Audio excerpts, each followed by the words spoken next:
கர்த்தருடைய நாமம் மையப்படுவதாக. இந்த அருமையான ஓய்வு நாளின் மாலை வேளையிலே உங்கள் எல்லாருக்கும் இயேசுவின் நாமத்தில் வாழ்த்துக்களை தெரிவித்துக் கொள்கிறேன். Happy Sabbath to all of you. எல்லாருக்கும் ஓய்வு நாள் வாழ்த்துக்கள்.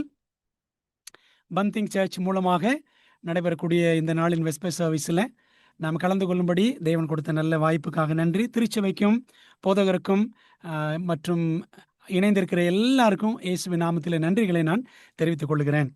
நாம் இந்த நாளில் இருந்து அடுத்து 5-6 வாரங்களுக்கு ஒரு முக்கியமான தலைப்பின் கீழே தொடர் பாடங்களை நாம் படிக்க போகிறோம். என்ன தலைப்பில் படிக்க போகிறோம் அப்படின்னா, acts of the holy spirit, ஆவியானவரின் நடபடிகள் என்ற தலைப்பின் கீழே இன்றைக்கு முதல் பாகம் செய்தியை படிக்க போகிறோம். இன்றைக்குரிய தலைப்பு என்றால் ஆதி சபையின் ஆயுதம். ஆதி சபையின் ஆயுதம், weapon of the early church என்ற தலைப்பில் நாம் இன்றைக்கு பாடத்தை படிக்க போகிறோம். நமது தியானத்திற்குரிய வேத வசனங்கள் அப்போஸ்தலர் 4ஆம் அதிகாரம் 31ஆம் வசனம். வாசிக்கலாமா? அப்போஸ்தலர் 4ஆம் அதிகாரம் 31ஆம் வசனம். ஒரு சில நிமிடங்கள் சற்று காத்திருப்போம். இந்த பிபிடி பவர் பாயிண்ட் ஒவ்வொன்றாக ஸ்கிரீன் ஷேர் பண்ணுறது ரெடி ஆகுறாங்க.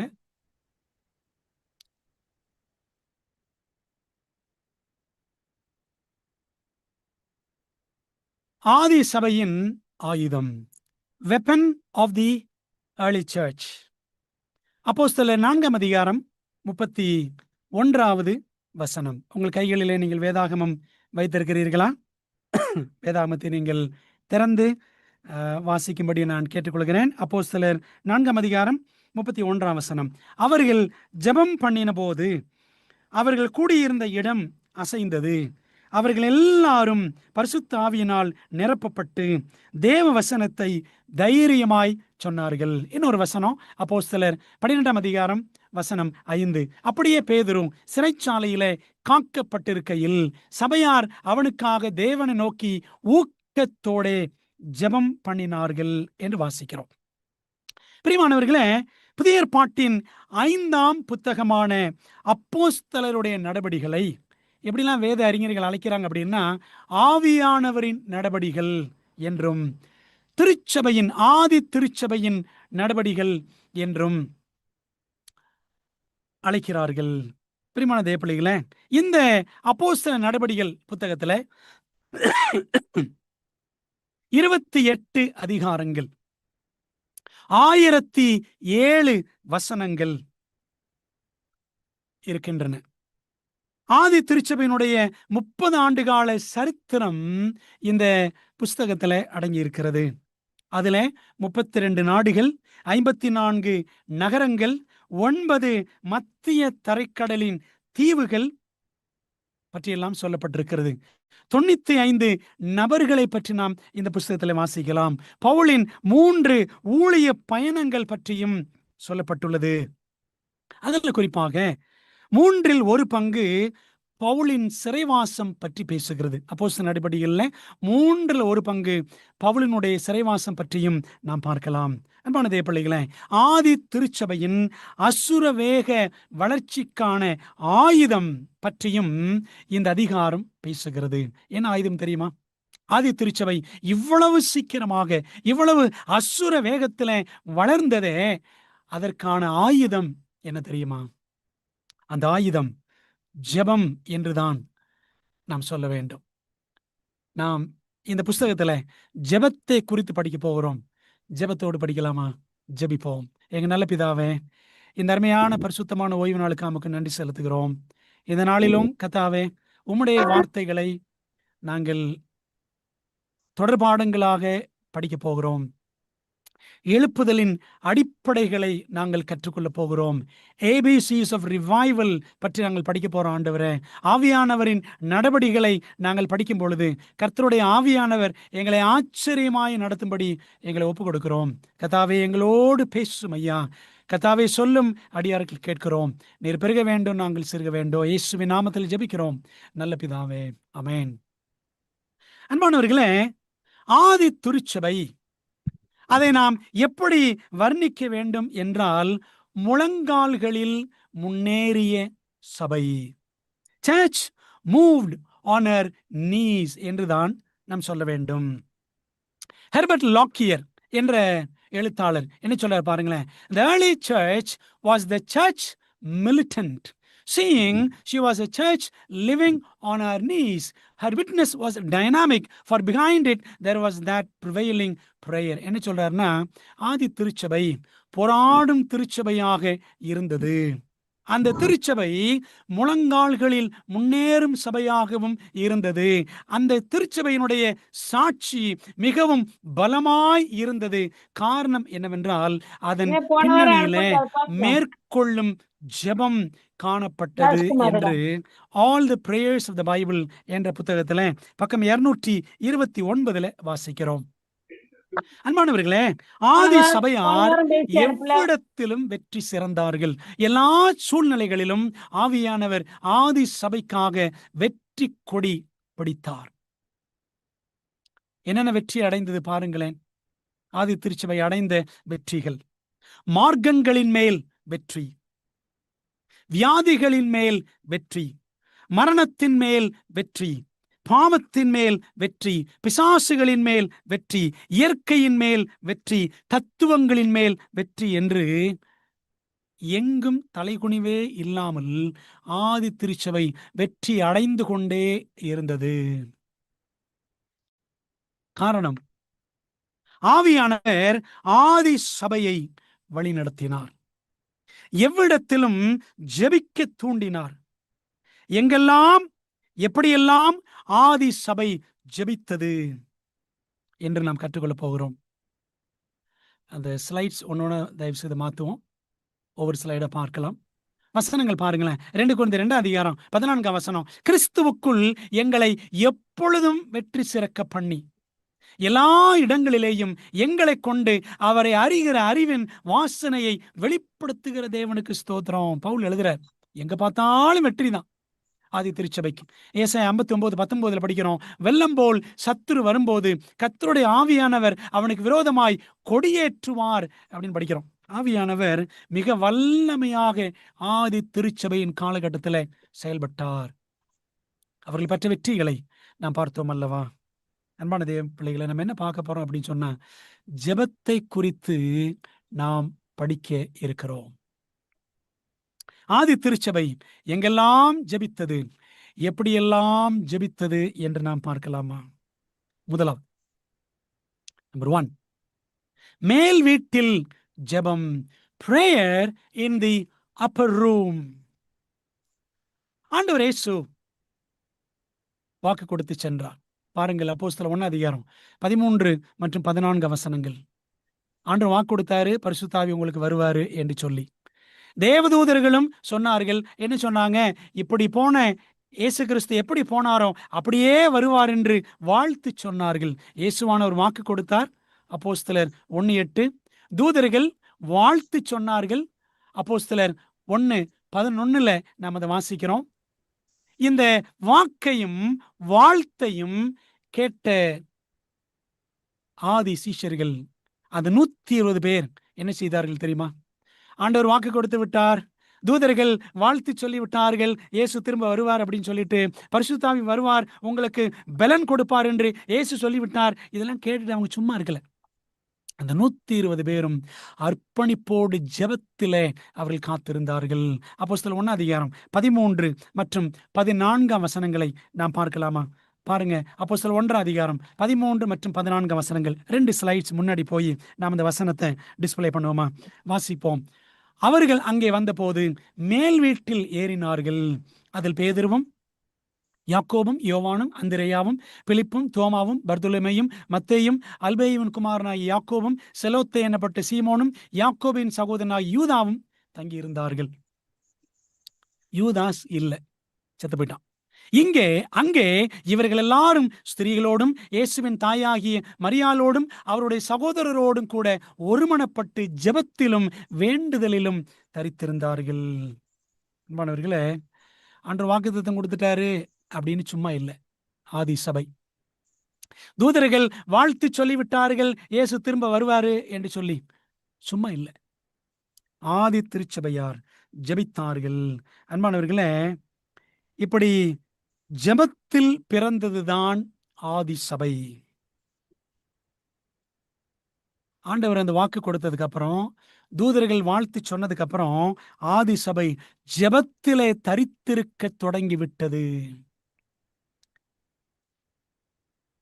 முதல் ஆரம்பமே முத்தான ஆரம்பம். படபட ஜெபம் அல்ல, 10 நாட்கள் ஜெபம். அரைகுறை ஜெபம் அல்ல, பாவரிக்கை நிறைந்த ஜெபம் செய்தார்கள். அவசர ஜெபம் அல்ல, அமைதியான ஜெபம். 120 பேரும் அவர்கள் ஒருமனப்பட்டு ஜெபித்தார்கள். ஜெபத்தால் ஒருமனம் உண்டாகும்.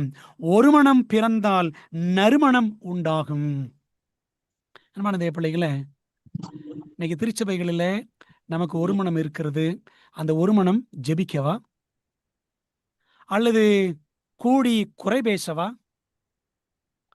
அடுத்தவர்களுக்கு சதி செய்யவா? யோசித்து பார்ப்போம்.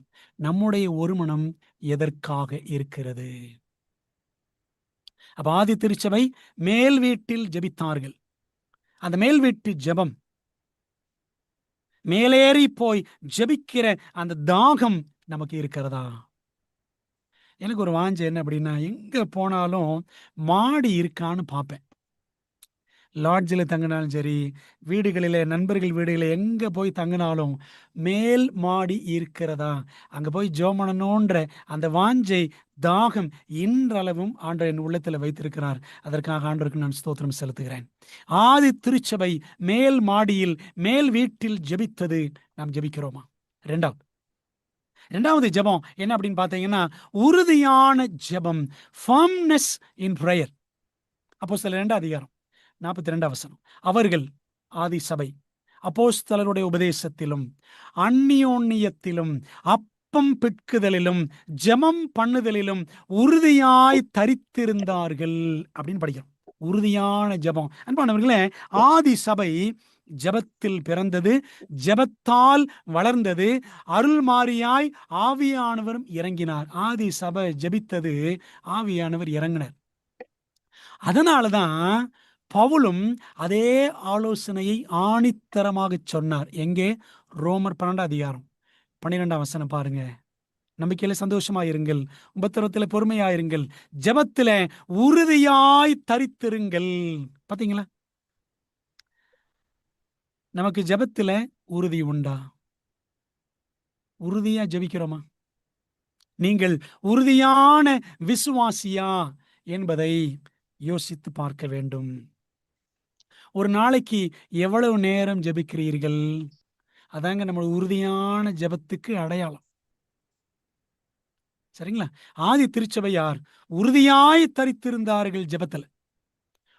உபவாச ஜெபம் அப்படின்னா அதுல வருவதற்கு நமக்கு உறுதி இருக்கிறதா? யோசித்து பாருங்க. உபவாச ஜெபம்னு ஒண்ணு குருதி கொதிக்குது, ரத்தம் கொதிக்குது. ஐயோ, உபவாசமா, சாப்பிடாம இருக்கணுமா? இப்படிலாம் இருக்கிறோம். மூன்றாவது, ஆதி சபை, அந்த சபையின் ஆயுதம் ஜெபம். எப்படிப்பட்ட ஜெபம் பாருங்களேன். குறித்த நேர ஜெபம், prayer at definite time. அப்போஸ்தலர் 3 அதிகாரம் 1 வசனம். ஜெப வேளையாகிய 9ஆம் மணி நேரத்துல, பாத்தீங்களா? ஜெப வேளையாகிய 9ஆம் மணி நேரம். அந்த நேரத்துல பேதுருவும் யோவானும் தேவாலயத்திற்கு போனார்கள். அன்பானவர்களே, 3 முக்கிய ஜெப வேளைகளை யூதர்களும் கிறிஸ்தவர்களும் பின்பற்றினார்கள். 3 நேரம். 1 3ஆம் மணி நேரம், காலை 9 மணி. சரிங்களா? 3ஆம் மணி நேரம்னா காலையில் 6 மணி 1ஆம் மணி நேரம். சரிங்களா? 6 to 7, 7 to 8 2ஆம் மணி நேரம், 8 to 9 வரும்பொழுது 3ஆம் மணி நேரம். இப்படி தான் கணக்கு போடுவாங்க. பகல் 12 மணி நேரத்தை மணி நேரம் என்று கணக்கு போடுவார்கள். இரவு 12 மணி நேரத்தை ஜாமம் கணக்கு, 1ஆம் ஜாமம், 2ஆம் ஜாமம், 3ஆம் ஜாமம், 4ஆம் ஜாமம், 3 மணி நேரம் ஒரு ஜாமம் என்று கணக்கு போடுவார்கள். பாருங்களேன், அப்போ 3ஆம் மணி நேரம் என்றால் காலையில் 9 மணி. அப்போஸ்தலர் 2:15. நீங்கள் நினைக்கிறபடி இவர்கள் வெறி கொண்டவர்கள் அல்ல, பொழுது விடிந்து 3ஆம் மணி வேளையாயிருக்கிறதே. அது காலையில் 9 மணிக்கு தான் ஆசரிப்பு கூடாரத்துல பலி செலுத்துவாங்க. 2வது 6ஆம் மணி நேரம், அதாவது மதியம் 12 மணி. சரிங்களா? காலையில 6 மணி 1ஆம் மணி நேரம்னா 6ஆம் மணி 12, மதியம் 12 மணி. அப்போஸ்தலர் 10:9 வாசிப்போமே. எங்க போன நீ? மறுநாளிலே அவர்கள் பிரயாணப்பட்டு அந்த பட்டணத்துக்கு சமீபித்து வருகையில் பேதுரு 6ஆம் மணி நேரத்துல ஜெபம் பண்ணும்படி மேல் வீட்டில் ஏறினான். பாத்தீங்களா, பேதுருடைய பழக்கம் 12 மணிக்கு போய் பிரேயர் பண்ணுவாராம். சரிங்களா, pray for power in the noon time அவர் அப்படின்னு சொல்லுவாங்க. சரிங்களா, அந்த மதிய வேளையில, அந்த 12ஆம் மணி வேளையில வல்லமைக்காக ஜெபிக்க வேண்டும். இன்னொரு ஜெப நேரம் எப்பன்னு பார்த்தீங்கன்னா 9ஆம் மணி நேரம், மாலை 3 மணி. சரிங்களா, கணக்கு போடுங்க. காலையில் 6 மணிலேருந்து அப்படியே கணக்கு போட்டோம்னா 9ஆம் மணி நேரம், மாலை 3 மணி. அப்போஸ்தலர் 3:1 படித்தோம். அப்போஸ்தலர் 10:3 பகலில் ஏறக்குறைய 9ஆம் மணி நேரத்தில் தேவனுடைய தூதன் தன்னிடத்தில் வரவும் கொர்நேலியுவே என்று அழைக்கவும் பிரத்யட்சமாய் தரிசனம் கண்டான் அப்படின்னு படிக்கிறோம். பாருங்களேன், கொர்நேலியோ அவரும் கரெக்டாக அந்த ஜெப நேரத்தில் ஜெபம் பண்ணியிருக்கிறார். இந்த கொர்நேலியோ ஒரு புறஜாதியான், அவர் கூட ஜெப நேரத்தை கடைபிடிச்சிருக்கிறார். பாருங்க, அவர் யூதனும் கிடையாது, கிறிஸ்தவனும் கிடையாது, ஒரு ரோமன், ரோம பட்டாளத்தான். அவர் கரெக்டா ஜெபம் பண்ணியிருக்கிறார். தேவதூதனை இறங்கி வந்தாராம். அன்பான தேவ பிள்ளைகளை, பைபிள்ல பாருங்க, 3 வேளை ஜெபத்தை அரசன் தாவீதும் பிரதம மந்திரியான தானியேலும் முழு மூச்சுடன் கடைபிடித்தார்கள் அல்லவா. வசனம் எங்க இருக்கு பார்க்கலாமா? பாருங்க, சங்கீதம் 55:17 அந்தி சந்தி மதியான வேளைகளிலும். அந்தினா எப்போ? சாயங்காலம். சந்தினா எப்போ?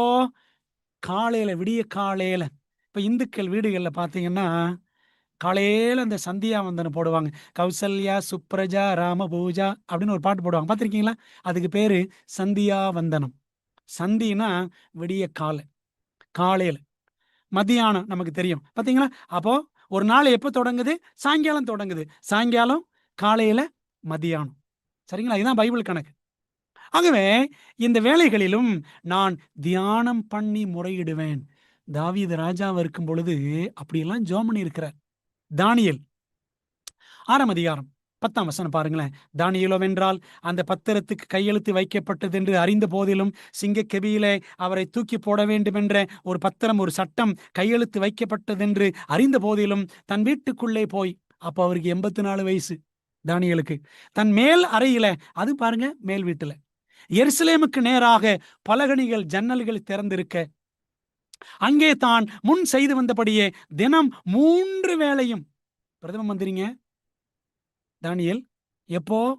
மேதை பெர்சியா ராஜ்யத்தின் காலத்துல, தரியு ராஜாவின் காலத்துல தினம் 3 வேளையும் தன் தேவனுக்கு முன்பாக முழங்கால் படியிட்டு 84 வயசுல ஜெபம் பண்ணி ஸ்தோத்திரம் செலுத்தினான்.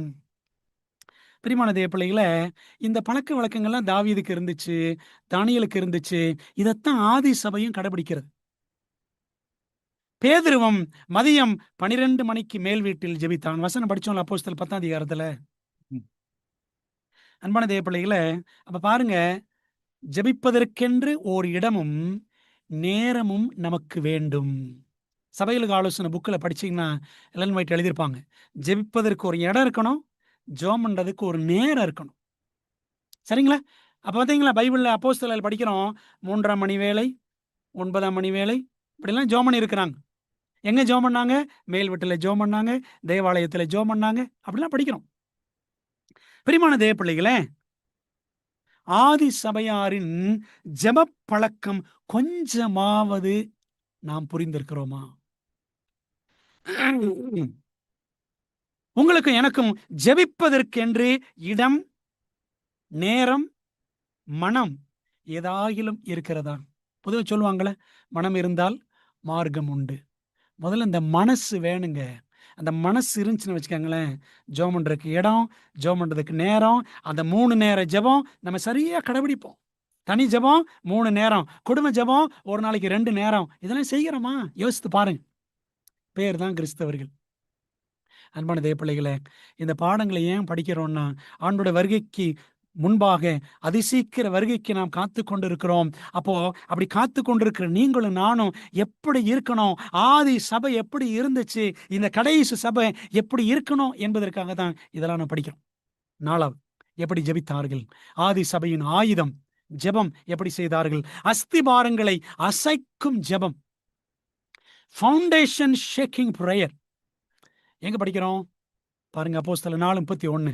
அவர்கள் ஜெபம் பண்ணின போது அவர்கள் கூடியிருந்த இடம் அசைந்தது.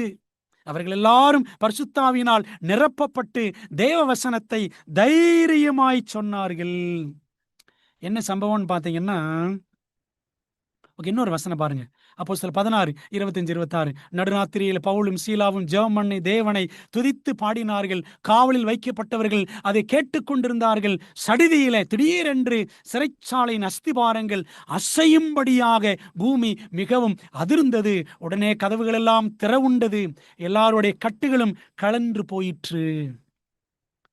அன்பானவர்களே, அப்போஸ்தலர் 4ஆம் அதிகாரத்துல பார்த்தீங்கன்னு சொன்னா, பிறவி சப்பானிக்கு அற்புதம் நடந்துச்சு. பேதுரு யோவான் வந்தாங்க, அவனை சுகமாக்கிட்டாங்க. அந்த அற்புதத்துக்கு அப்புறம் இந்த பேதுருவும் யோவானும் பிரசங்கம் பண்ணக்கூடாது என்று மிரட்டப்பட்டார்கள். பிரதான ஆசாரியர்கள், மூப்பர்கள் மிரட்டுனாங்க. அப்புறம் ஜெயில போட்டு அப்புறம் அடிச்சு வெளியில் அனுப்பி விட்டுட்டாங்க. இதை இவர்கள் சபைகளை சொல்லுகிறார்கள். அப்போ சபையார் எல்லாரும் சேர்ந்து ஜெபம் பண்ணாங்களாம். அதான் அப்போஸ்தலர் 4 அதிகாரம் 22-31 வரைக்கும் படிச்சு பாருங்க. சபையார் எல்லாரும் ஜெபித்தார்கள். எதுக்காக ஜெபம் பண்ணாங்க? ஆண்டவரே, உம்முடைய சத்தியத்தை பரிசுத்த தைரியத்துடன் பிரசங்கம் பண்ண வேண்டும். ஆண்டவரே, with holy boldness we must be able to preach the truth. அப்படி சொல்லி ஜெபம் பண்ணாங்க. அந்த பரிசுத்த தைரியத்துக்காக ஜெபம் பண்ணாங்க. அப்படி ஜெபம் பண்ண உடனே அந்த இடம் அசைஞ்சிச்சாங்க. பிரியமானவர்களே, என்ன அர்த்தம் தெரியுமா? இடம் அசைஞ்சிச்சுன்னா ஆண்டவர் ஜெபத்தை கேட்டாருன்னு அர்த்தம். அந்த காலத்துல ஜெபம் பண்ணாங்க, இடம் அசைஞ்சிச்சு. இன்னைக்கு என்ன செய்யணும் தெரியுமா? ஜெபம் பண்றதுக்கு விசுவாசியை அசைக்க வேண்டியதா இருக்கு. அம்மா அசைய மாட்டேங்கிறாங்க, ஐயா அசைய மாட்டேங்கிறாரு, டிவியை பார்க்கறத விட்டு அந்த இடத்த விட்டு அசைய மாட்டேங்கிறாரு, தூங்குற பெட்டை விட்டு அசைய மாட்டேங்கிறாரு. ஆலயத்துக்கு போனோம் அப்படின்னா லேட்டா வர்றது, ஆடி அசைஞ்சு வர்றது. எங்கெங்க ஆவியானவர் இறங்குவாரு நம்முடைய வாழ்க்கையில? பிலிப்பி பட்டணத்து ஊழியத்துக்கு பின், பிலிப்பி பட்டணத்துல குறி சொல்லுகிற ஒரு பெண்மணி இருந்தால், பிசாசு பிடித்தவள். அவளை பவுலும் சீலாவும் சுகமாக்கிட்டாங்க. இந்த அற்புதத்துக்கு அப்புறம் பவுலும் சீலாவும், சீலான்னு ஏதோ ஒரு ஷீலான்னு நினைச்சுக்கிறாங்க, ஒரு லேடின்னு நினைச்சுக்காதீங்க. ஷீலான்னா அவர் ஒரு ஊழியக்காரர், சரிங்களா? அவர் ஒரு ஆண் ஊழியக்காரர். பவுலும் சீலாவும் சிறையில தள்ளப்பட்டார்கள். அந்த பட்டணத்து அதிகாரிகள் 2 பேரும் ஜெயிலில் தள்ளி காலை கழுமரத்தில் கட்டி அவங்கள அடின்னு அடிச்சு உள்ள தள்ளிட்டாங்க. நடுராத்திரியில வேதனையையும் பாராமல் அவர்கள் ஜெபித்தார்கள், துதித்தார்கள். என்ன நடந்துச்சு தெரியுமா? அஸ்திபாரங்கள் ஆட்டம் கண்டன. பிரியமான தேவ பிள்ளைகளே, இந்த பகுதியை குறித்து வில்லியம் பூத் என்ற ஒரு ஊழியக்காரர், யாருன்னா சால்வேஷன் ஆர்மி திருச்சபையினுடைய ஃபவுண்டர், இரட்சணிய சேனை திருச்சபையினுடைய ஸ்தாபகர், அவர் இந்த பகுதியை குறித்து பிரசங்கம் பண்ணாராம். அப்போஸ்தலர் 16:26 சடிதியில சிறைச்சாலையின் அஸ்திபாரங்கள் அசையும்படியாக பூமி மிகவும் அதிர்ந்தது அப்படின்னு அந்த வசனத்தை படிச்சுட்டு அவர் விளக்கம் கொடுத்தாராம் பிரசங்கத்துல. மாபெரும் பூமி அதிர்ச்சியுடன் தேவன் ஆமேன் என்று சொன்னார். God said amen with a mighty earthquake அப்படின்னு சொன்னார். ஒரு பயங்கரமான பூமி அதிர்ச்சின்னா ஆண்டவர் ஆமேன்னு சொல்றாருன்னு அர்த்தம். ஜெபத்தை ஆண்டவர் கேட்டார்னு அர்த்தம். பிரியமான தேவ பிள்ளைகளே, நம்முடைய ஜெபங்களை பரலோகம் கேட்கிறது என்ற நிச்சயம் நமக்கு உண்டா? நம்ம ஜெபத்துல ஆண்டவர் கேட்கறதுக்கு ஆவலா இருக்கிறாருங்க. நம்ம ஜெபிக்கிறதுக்கு ஆவலா இருக்கிறோமா?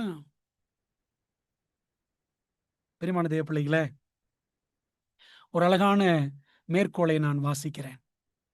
திருமதி எலன் ஒயிட் சொல்லியிருக்கிறாங்க பாருங்க. மனிதனுக்கு தேவன் அருளும் மாபெரும் ஆசீர்வாதம் ஊக்கமான ஜெப ஆவியே ஆகும். ஜெபிக்கும் மனிதனுக்கு முன்பாக முழு பரலோகமும் திறந்திருக்கிறது. எவ்வளவு ஆச்சரியம் பார்த்தீங்களா? ஜெபிக்கிற மனுஷனுக்கு பரலோகம் முழுசும் திறந்திருக்கான்.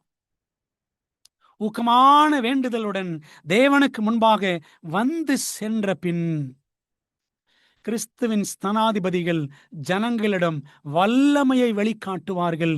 யாரெல்லாம் கிறிஸ்துவின் ஸ்தானாதிபதி, அவருடைய பிரதிநிதி என்று ஒரு நபர் தன்னை நினைத்து ஆண்டோடைய சமூகத்தில் வந்து ஊக்கமாக ஜெபித்து செல்கிறாரோ, அவர் வெளியில போகும் பொழுது ஜனங்களுக்கு முன்பாக, சபைக்கு முன்பாக சாட்சி சொல்ல, சத்தியத்தை சொல்ல நிற்கும் பொழுது அங்க வல்லமை வெளிப்படுமா. சரிங்களா? ஆங்கிலத்தில் பாருங்க, ப்ரேயர்னு ஒரு புக் இருக்கு, எலன் ஒயிட் புஸ்தகம். அதுல இருந்து தான் அதை வாசிக்கிறோம். பேஜ் 83 ஆங்கிலத்தில் படிக்கிறேன். The greatest blessing that God can give to man is the spirit of earnest prayer. All heaven is open before the man of prayer. The ambassadors of Christ will have power with the people after they have, with earnest supplication, come before God. சபையில ஒரு சின்ன சாட்சி சொல்ல போறீங்களா? ஒரு பிரசங்கம் பண்றீங்களா? ஒரு பாட்டு பாட போறீங்களா? அல்லது இயற்கை செய்தி, அயல்நாட்டு செய்தி ஏதாவது ஒன்று எடுக்கிறீங்களா? ஜெபத்தோட போங்க. உங்க ஆபீஸ்ல, பள்ளிக்கூடத்துல யாருக்காவது இயேசுவை பத்தி சொல்ல போறீங்களா? ஜெபத்தோட போங்க, அங்கே வல்லமை வெளிப்படும். சரிங்களா? ஆதி சபை அப்படிதான் செஞ்சிச்சு. நம்ம என்ன செய்யறோம்? ஐந்தாவது ஜெபம் குறித்த 5வது பாடம், ஆதி சபையின் ஆயுதம் ஜெபம். எப்படிப்பட்ட ஜெபம்? மரண நேரத்திலும் ஜெபம். Prayer at death point. மரண நேரத்தில் யாருங்க ஜெபம் பண்ணா? அப்போஸ்தலர் 7ஆம் அதிகாரம் 59 மற்றும் 60ஆம் வசனங்கள் பாருங்க.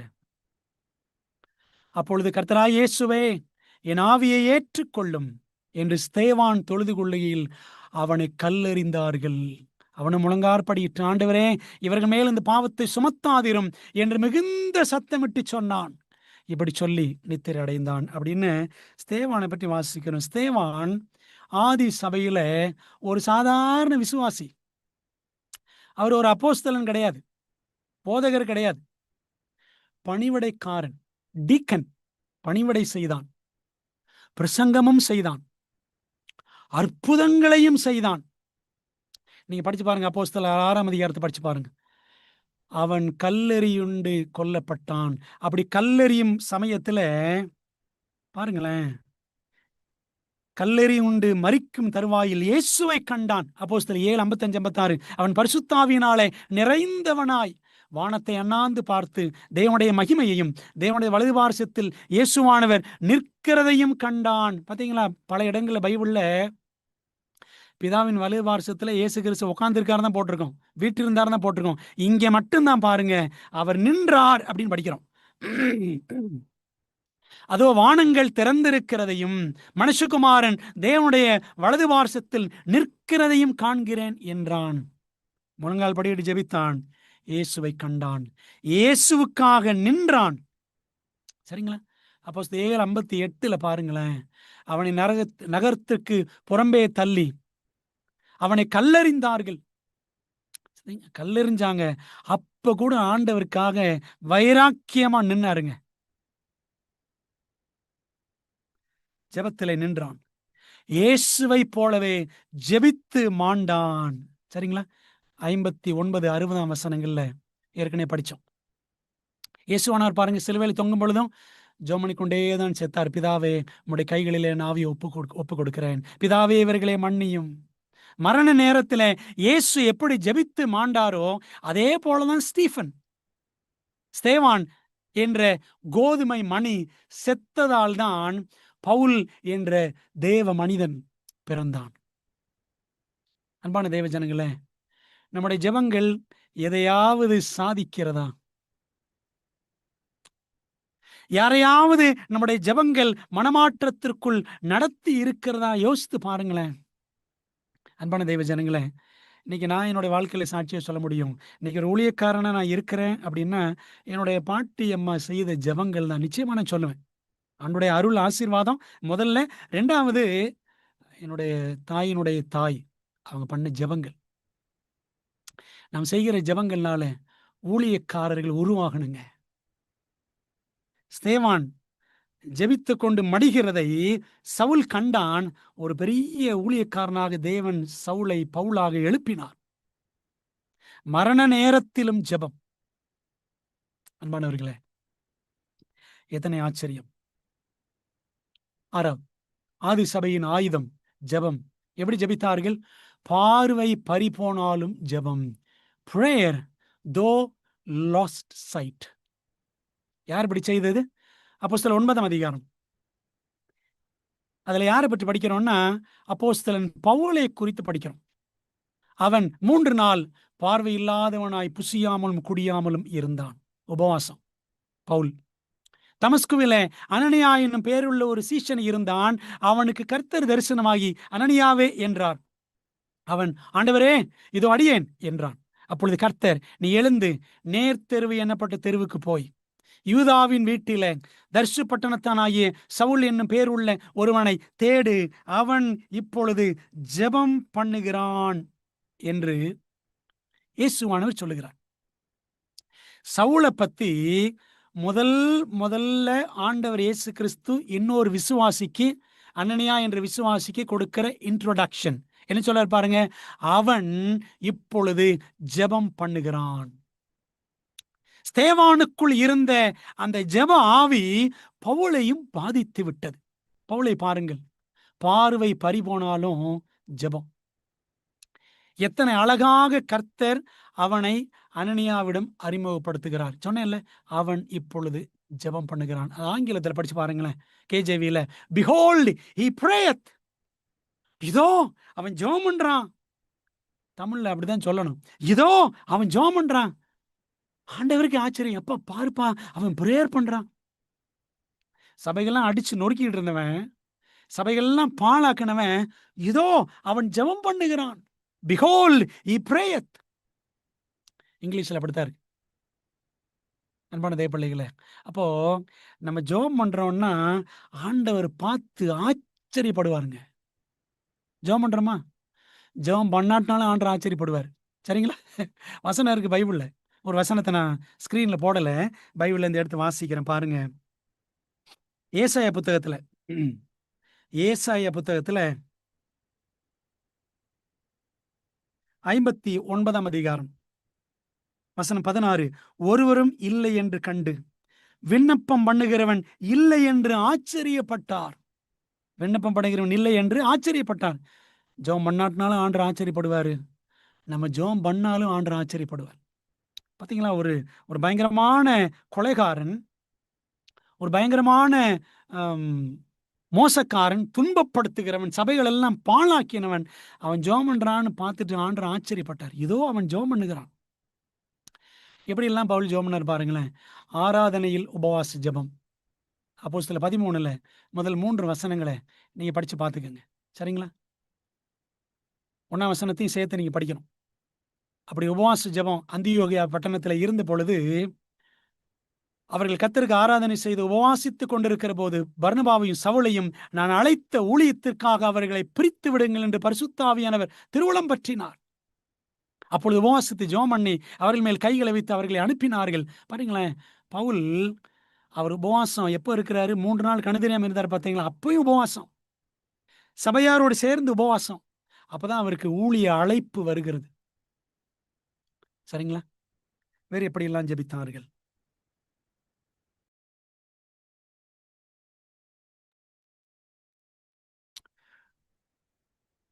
நடுஇரவு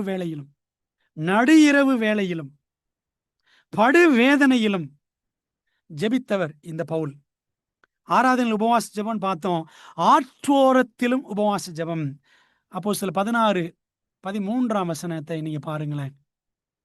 ஓய்வு நாளில் நாங்கள் பட்டணத்திற்கு வெளியே போய் ஆற்றின் அருகே வழக்கமாய் ஜெபம் பண்ணுகிற இடத்தில் உட்கார்ந்து அங்கே கூடி வந்திருந்த ஸ்திரீகளுக்கு உபதேசித்தோம். ஆதி திருச்சபையின் காலகட்டத்தில் ஆத்தோரமா கூடி ஜெபம் பண்ணி இருக்கிறாங்க. சரிங்களா? ஏன் தெரியுமா? கிறிஸ்தவர்கள் அந்த காலகட்டத்தில் இயேசுவை ஏற்றுக்கொண்டு வந்தவர்களுக்கு சபை எல்லாம் கிடையாது. வீடுகளில் கூடுவாங்க, ஆத்தோரத்தில் கூடியிருக்கிறாங்க.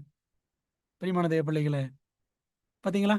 ஆத்தோரமா வழக்கமா ஜெபம் பண்ற இடம். சபையார் ஆற்றோரமா போய் வழக்கமா ஜெபம் பண்ணுவாங்களாம். ஆற்றோரத்திலும் ஜெபம். அங்க போய் பவுல் பிரசங்கம் பண்ணாரு. சரிங்களா? பவுல் சீலா போனாங்க. என்னாச்சு? லீதியால் என்ற ஒரு பணக்கார பெண்மணி, அவள் இருதயத்தை தேவன் திறந்தார். அவள் தன்னை ஆண்டவருக்கு ஒப்பு கொடுத்தாள். சரிங்களா? எத்தனை அழகான ஒரு ஜெப வாழ்க்கை மட்டுமா? எபேசுவின் மூப்பர்களுடன் முழங்கால் படியிட்டு ஜெபம். அப்போஸ்தலர் 20 அதிகாரம் 36, 37 வசனம் பாருங்க. இவைகளை சொன்ன பின்பு பவுல் முழங்கால் படியிட்டு அவர்கள் எல்லாரோடும் கூட ஜெபம் பண்ணினான். எபேசுவின் மூப்பர்களுடன் முழங்கால் படியிட்டு ஜெபம். அப்போஸ்தலர் 21 அதிகாரத்துல கடற்கரையில் ஜெபம். தீர்ப்பட்டண சீஷர்களுடன் கடற்கரையில் முழங்கால் படியிட்டு ஜெபம். அப்போஸ்தலர் 21:5. அந்த நாட்கள் நிறைவேறின பின்பு நாங்கள் புறப்பட்டு போகையில் அவர்கள் எல்லாரும் மனைவிகளோடும் பிள்ளைகளோடும் கூட பட்டணத்துக்கு புறம்பே எங்களை வழிவிட்டு அனுப்பும்படி வந்தார்கள். அப்பொழுது கடற்கரையில நாங்கள் முழங்கால் படியிட்டு ஜெபம் பண்ணினோம். பாத்தீங்களா? கடற்கரையில ஜெபம் பண்ணி இருக்கிறாங்க, மேல் வீட்டுல ஜெபம் பண்ணி இருக்கிறாங்க, ஆத்து ஓரத்துல ஜெபம் பண்ணி இருக்கிறாங்க. எப்படி எல்லாம் ஜெபம் பண்ணி இருக்கிறாங்க. அன்பான தேவ பிள்ளைகளே, பவுலுடைய வாழ்க்கைய, ஆதி திருச்சபையாரின் வாழ்க்கைய ஆராய்ந்து பார்த்தால், மெலித்தா தீவு என்ற தீவில அங்கிருந்த முதலாளி புபிலியு என்ற முதலாளி, அவனுடைய தகப்பன் சுகவீனமாய் இருந்தப்போ அந்த குடும்பத்திற்கு போய் பவுல் ஜெபம் பண்ணாராம். புபிலியுவனுடைய தகப்பன் ஜுரத்தினாலும் இரத்த பேதியினாலும் வருத்தப்பட்டு கிடந்தான். பவுல் அவனிடத்திற்கு போய் ஜெபம் பண்ணி அவன் மேல் கைகளை வைத்து அவனை குணமாக்கினான். அன்பான தேவ ஜனங்களே, இப்படி சொல்லிக்கிட்டே போலாங்க. இப்படி பல இடங்கள்ல ஆதி சபையாரினுடைய ஜெப வாழ்க்கையை பற்றி படிக்கிறோம். இப்படி பவுலின் வாழ்க்கையும் சரி, ஆதி சபையாரின் வாழ்க்கையும் சரி, அது அப்போஸ்தலர் நடவடிக்கைகளை படிச்சோம் அப்படின்னு சொன்னா, ஆதி முதல் அந்தம் வரை ஜெப சம்பவங்களால் அழகூட்டப்பட்டிருக்கின்றன. அப்போஸ்தலர் 14:23 இந்த வசனத்தை பாருங்க. அல்லாமலும் அந்தந்த சபைகளில் அவர்களுக்கு மூப்பர்களை ஏற்படுத்தி வைத்து உபவாசித்து ஜெபம் பண்ணி அவர்கள் விசுவாசித்து பற்றி கொண்ட கர்த்தருக்கு அவர்களை ஒப்புவித்தார்கள் அப்படின்னு படிக்கிறோம். அன்பான தேவ பிள்ளைகளை, அப்போ பவுலின் வாழ்க்கையும் சரி, ஆதி அப்போஸ்தல திருச்சபையின் வாழ்க்கையும் சரி, ஜெபத்தால் அலங்கரிக்கப்பட்டிருந்தது. நம் கிறிஸ்தவ வாழ்க்கை ஜெபத்தால் நாம் அலங்கரிக்கிறோமா? எப்படிலாம் அலங்கரிக்கிறோங்க? அழகழகா உடுத்துக்கிறோம், அழகழகா மாட்டணும்னு நினைக்கிறோம். இதுதான் அலங்காரமா? பரிசுத்த அலங்காரத்துடனே கர்த்தரை தொழுது கொள்ளுங்கள். என்னங்க பரிசுத்த அலங்காரம்? ஜெபத்தினால் நம்முடைய வாழ்க்கையை அலங்கரிக்கணும். சரிங்களா? தானியேல் அப்படிதான் செஞ்சார், தாவீது அப்படிதான் செஞ்சாரு, பவுல் அப்படிதான் செஞ்சாரு, ஆதி சபை அப்படிதான் செய்தது. நாம் என்ன செய்கிறோம்? அன்பான தேவ பிள்ளைகளே, ஆதி சபையின் ஆயுதம் ஜெபம். 7வது பாடம் படிக்க போறோம். எப்படி ஜெபித்தார்கள். மறுநாள் மரணம் என்றாலும் ஜெபம். Prayer while death awaits the next day. என்னாச்சு? அப்போஸ்தலர் 12 அதிகாரம் 4-5 வசனங்கள் பாருங்க. அவனை பிடித்து, பேதுருவை பிடித்து சிறைச்சாலையிலே வைத்து, பஸ்கா பண்டிகைக்கு பின்பு ஜனங்களுக்கு முன்பாக அவனை வெளியிலே கொண்டு வரலாம் என்று எண்ணி அவனை காக்கும்படி வகுப்புக்கு 4 போர்ச்சேவகராக ஏற்படுத்திய 4 வகுப்புகளின் வசமாக ஒப்புவித்தான். 4 பேரு 4 வகுப்பு, 4 16 பேர். அப்படியே பேதுரு சிறைச்சாலையிலே காக்கப்பட்டிருக்கையில் சபையார் அவனுக்காக தேவனை நோக்கி ஊக்கத்தோடு ஜெபம் பண்ணினார்கள். 16 பேருக்கு நடுவில் பேதுரு காவல் வைக்கப்பட்டிருக்கிறான். யாக்கோபை கொன்றான் ஏரோது. யார் யாக்கோபு? யோவானின் சகோதரன் யாக்கோபு. அவனை கொண்டுட்டான், தலை வெட்டிட்டான் ஏரோது ராஜா. பேதுருவையும் கொல்ல நினைத்திருந்தான் இந்த ஏரோது. பயங்கரமான காவல் படிக்காத பேதுருவுக்கு. பேதுரு படிக்காதவன், படிச்சு பாருங்க. அப்போஸ்தலர் 4 அதிகாரம் 13 வசனம். படிக்காதவன் பேதுரு. இந்த படிக்காத பேதுருவுக்கு 16 பேர் காவல் வச்சிருக்கிறாங்க. என்னங்க பண்ணிட்டாரு அவரு? பேதுரு பிரசங்கம் பண்ணாருங்க, இயேசுவை பத்தி சொன்னாரு. பிரியமான தேவப்பிள்ளைகளை, சீக்கிரத்துல நாட்கள் வருகிறது, இயேசுவை பற்றி சொன்னால் கைது செய்யப்படும் காலம் வருகிறது. போன மாசம் மீட்டிங் நடத்தணும், மே மாசம் 10 நாள் மீட்டிங் நடத்தணும் திண்டுக்கல் பக்கத்துல ஆத்தூர் என்ற ஒரு கிராமத்துல. நானும் ஒரு 2 ஊழியக்காரர்களும் ஒரு வீட்டுக்கு ஜெபம் பண்ண போனாங்க. ஜோம் பண்ண போன இடத்துல பார்த்தீங்க அப்படின்னு சொன்னா, ஒரு இந்து ஐயா ஒருத்தர் மிரட்டுறாரு. எதுக்கு இங்கெல்லாம் வர்றீங்க? என்ன ஊழியம் பண்ண வர்றீங்களா? இந்த பொழப்புக்கு போய் பிச்சை எடுக்கலாம். வீடு வீடா வந்துகிட்டு இருக்கிறீங்க. போறீங்களா போலீஸ்ல பிடிச்சு கொடுக்கலாம்னு சொன்னார். பாத்தீங்களா எப்படிப்பட்ட காலத்துல வாழ்ந்துட்டு இருக்கிறோம். அன்பான தேவ பிள்ளைகளே, விடிந்தால் மரணம் பேதுருவுக்கு. இன்னைக்கு நம்முடைய சபை என்ன செஞ்சிருக்குங்க? காலையில பேதுருவை கொல்ல போறாங்க அப்படின்னு என்ன செஞ்சிருப்போம்? நம்ம சபையெல்லாம் கமிட்டி கூடியிருப்போம்.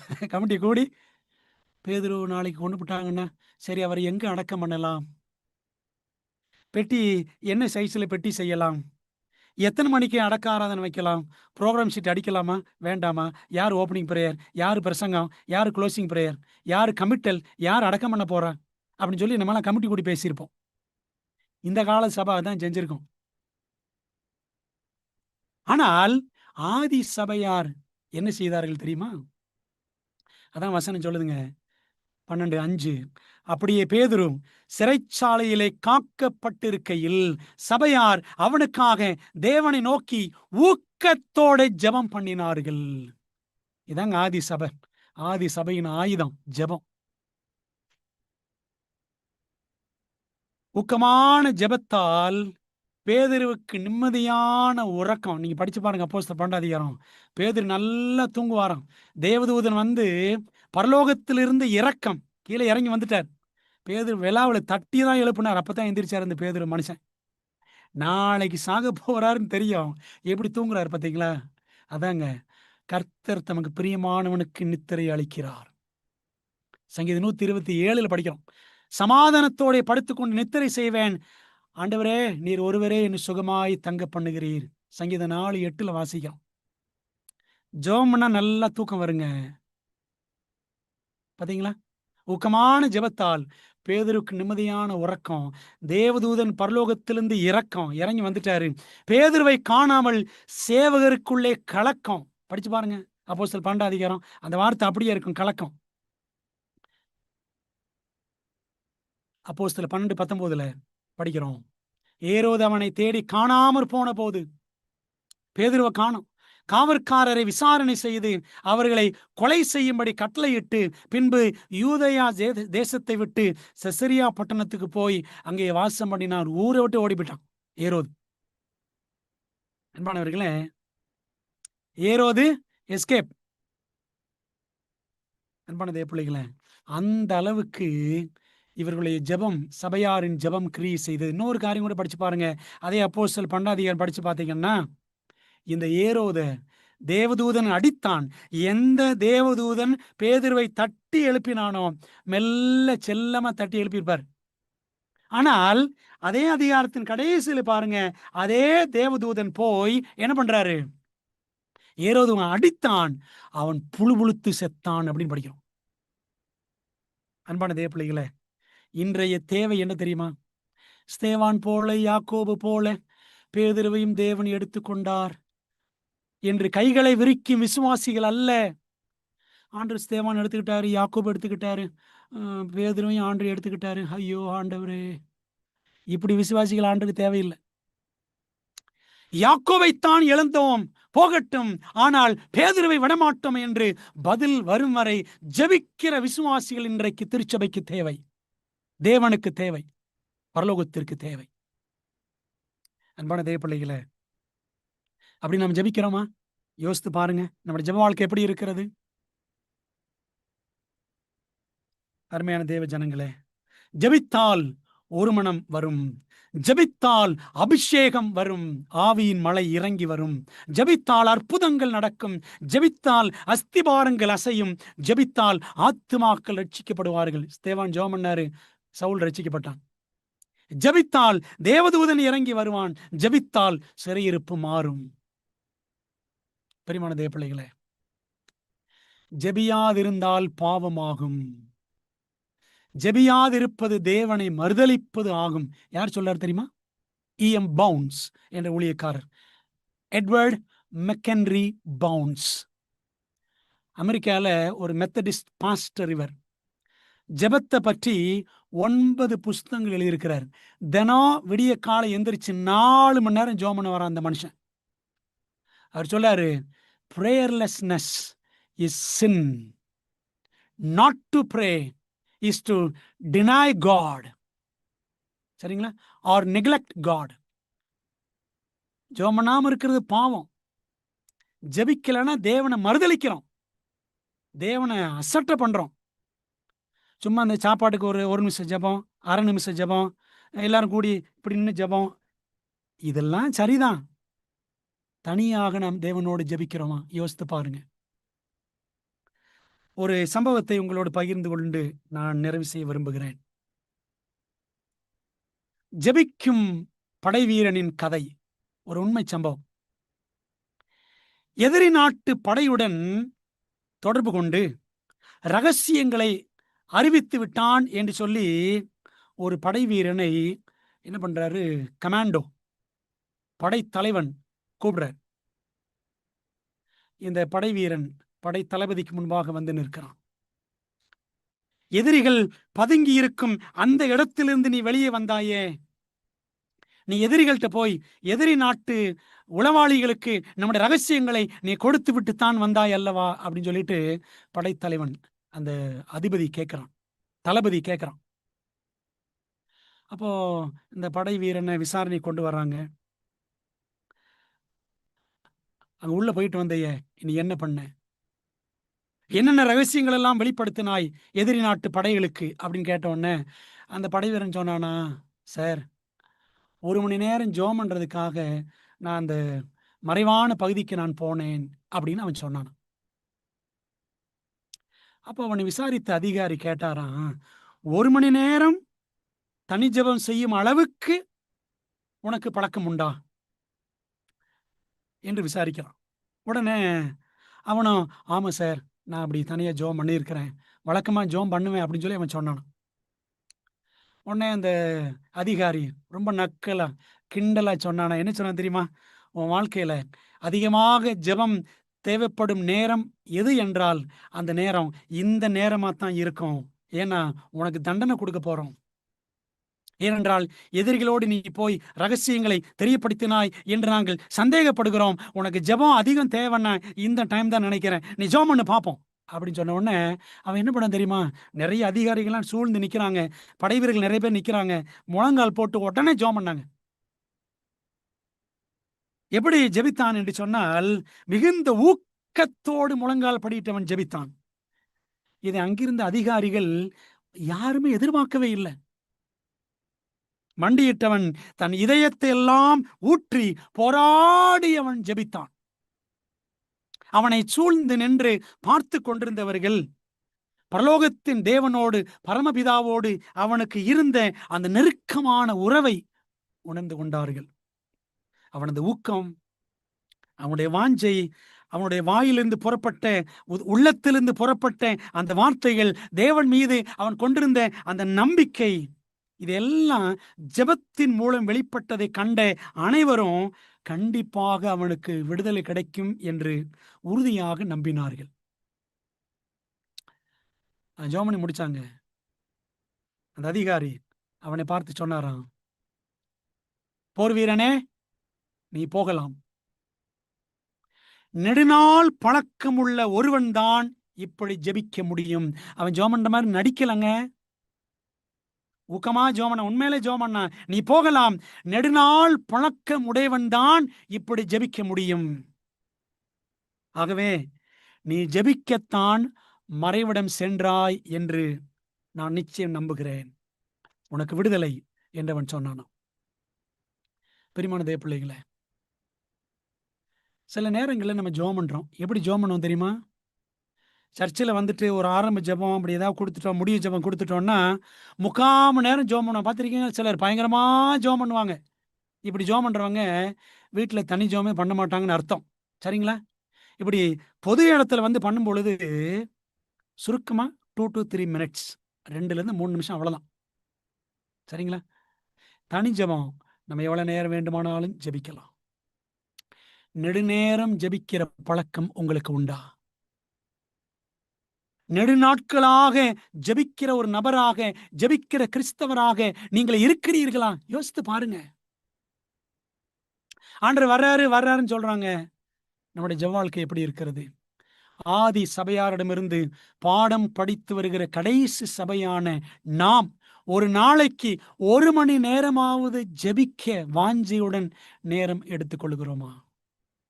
இயேசுவானவர் சொன்ன இந்த கேள்வியோடு இந்த தியானத்தை இன்றைக்கு நான் உங்களுக்கு முன்பாக நம்ம எல்லாரும் முடிக்க போறோம். மத்தேயு 26:40.